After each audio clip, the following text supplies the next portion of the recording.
Hi, folks. It's Deon here. It's Wednesday, 17 June. This is an Apocalypse update.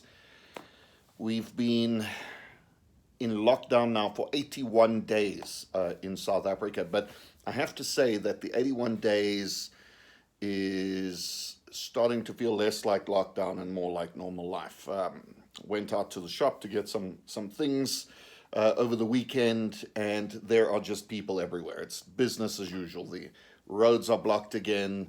The malls are full again. And although people are walking around with face masks for the most part, it really does feel like business as usual, and it doesn't look like they're going to be upping restrictions, despite our numbers going up now. Of course, it looks like they're going to be releasing restrictions even more, opening restaurants shortly.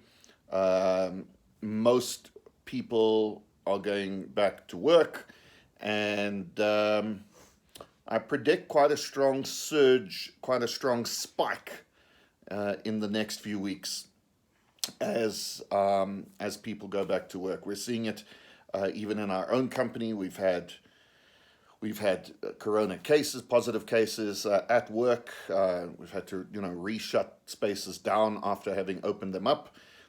We've seen schools going back to school, children getting corona, taking it back to their parents, a new spike starting, schools having to be reclosed again.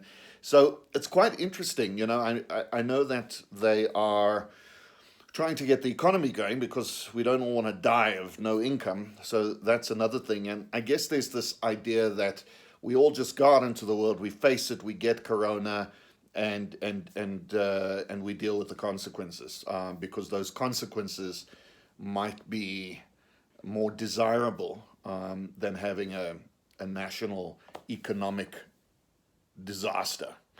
So I get that. I'm sympathetic to that. Um, but, you know, hindsight, we're going to see how this plays out. If, we know what a global economic crisis looks like. We have history to back that up, recent history, living history, to tap into, but we don't really know what Corona going wild looks like. We've had glimpses of it in places like Italy, in the US now, in the UK, and now we're seeing the other countries coming through. I've got the stats up here. Brazil hitting just about 1 million people today with testing positive for corona, with 45,000 deaths. South Africa, by the way, 76,000 cases as of today, with 1,625 deaths. As I say, I predict over the next few weeks we're going to see those 76,000 cases go to 200,000 cases, easily, going up to even 1 million cases. This is what I think is going to happen, because we are moving around, we're working, we're touching, we're walking past each other in the malls, we're touching the same surfaces. I have a strong sense that pretty much all of us are going to get it, and then we're going to be dealing with whatever consequences that holds, mostly for older people. It's going to be very interesting to see this thing play out. Anyway, that's where we are. I'm still at home though, and probably will be for a few more weeks at least, and then hopefully we'll reinvigorate my plans to get out to the UK. So as soon as travel restrictions are done, I'm planning on getting on a plane and getting out there for a week or two to go and do a scouting mission and a shaking of hands mission. So we'll need Corona to be gone for that to happen. Or not gone, but we'll need restrictions to be gone. And I can't get on a plane now and go, only to be quarantined for 2 weeks, because I don't have, the cash to be able to quarantine and stay there for another 2 weeks to actually get some business done and take an entire month off of my life to make this thing happen. That's not realistic. So we'll see. We'll see how it plays out. I'm hoping I can still make all that happen by the end of the year, but it may have to be early next year, depending, on how restrictions play out. What else can I tell you?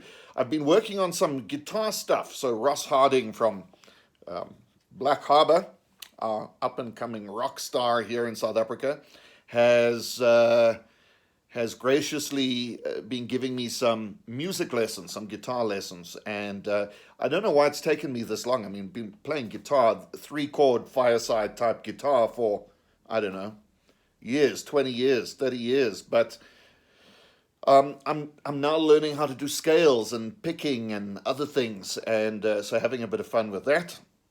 Heather and I have been catching up on various series, like we've been watching Master Chef, the drama. Top Chef, not Master Chef, Top Chef. So we watched 2 seasons of that. Loved that.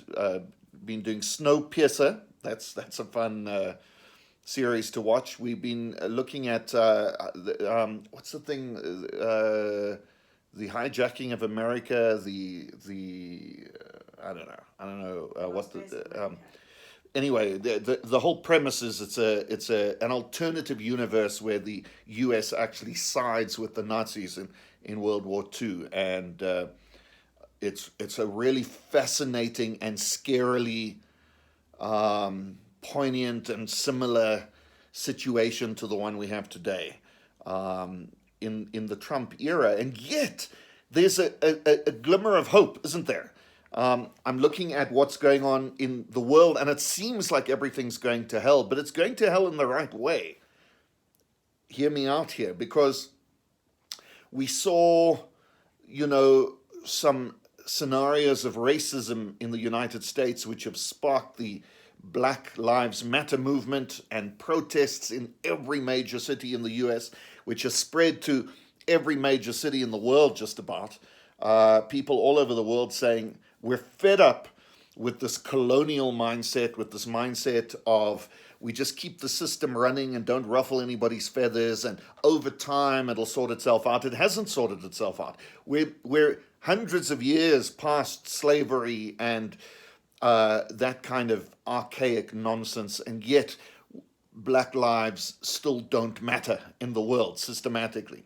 And so we're seeing a change. We're seeing people rise up against that, and hopefully, and not only just we're not just seeing the protests, peaceful protests, only made violent by the actual cops that are being protested against, but we're seeing actual legislation change in the U.S. We're seeing laws changing, rules changing.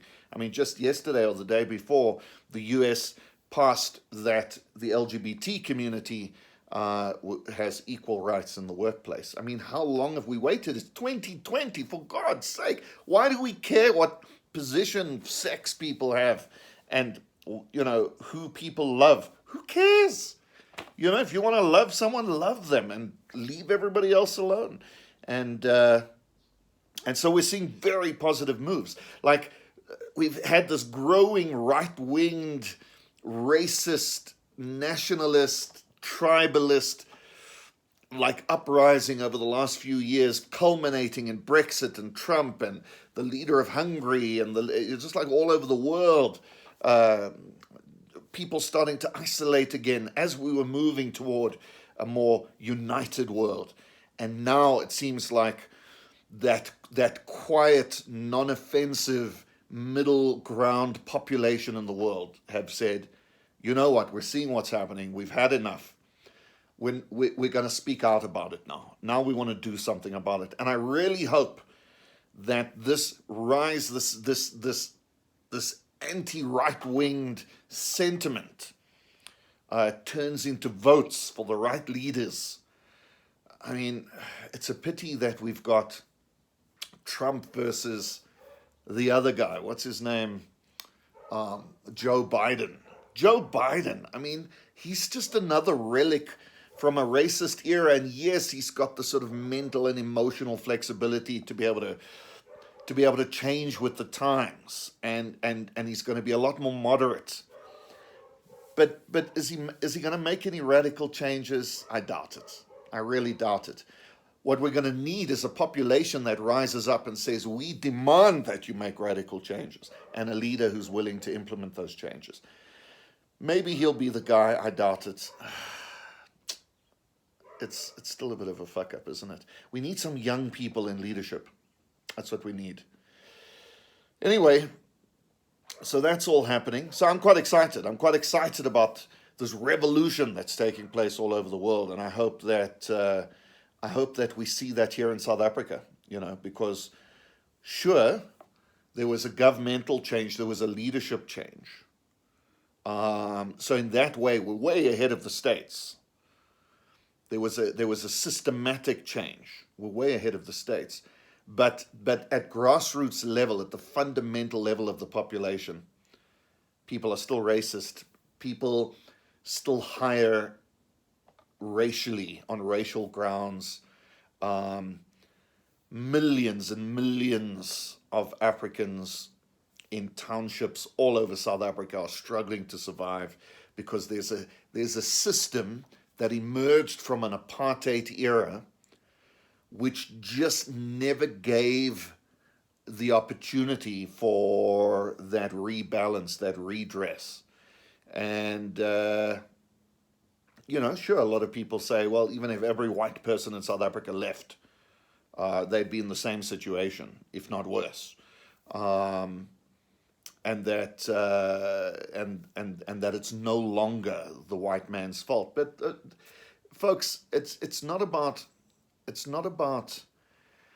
you saying it's my fault. That's not what it's about. It's about us all recognizing that there was a system set up in place by a bunch of racist white people that was perpetuated long 20 years into the new South Africa, that keeps making it possible for a white person to get a job over a black person, that makes sure that the top jobs in South Africa, that the intellectual jobs, that the jobs that pay a lot of money go to white people, and that the gardening jobs and the housekeeping jobs and go to black people, right? Ultimately, you would hope that there would be equal representation across those. We're not seeing white people doing domestic work in homes. We're not seeing that happen. We're not seeing white people sweeping the streets. We're not seeing why? Because there's not enough money in it, and we've become accustomed to the lifestyles that we lead. If we somehow redistributed and became slightly more socialistic and raised the minimum wage so that any job, teaching, firefighting, street sweeping, was earning a proper livable wage, I think we'd find more and more people being happy to do those kinds of jobs. But of course, we'd have to redress the whole economic system. We'd have to relook at everything. And so, like in the States, we're calling for something that's more than just acknowledgement. We're calling for a complete dismantling of the current system globally, and a rethinking of how humans could live together in peace all over the world. We're looking for Rivendell, right? And I think the countries that get closest to that are Finland and Sweden and Norway, those Scandinavian countries. I think we can learn from those folks. Maybe. It's hard. It might take 5 generations. These things might happen long after we're gone. And we kind of hope they will start happening while we're alive, but I doubt it. At any rate, we'll catch you guys next time on another Apocalypse update.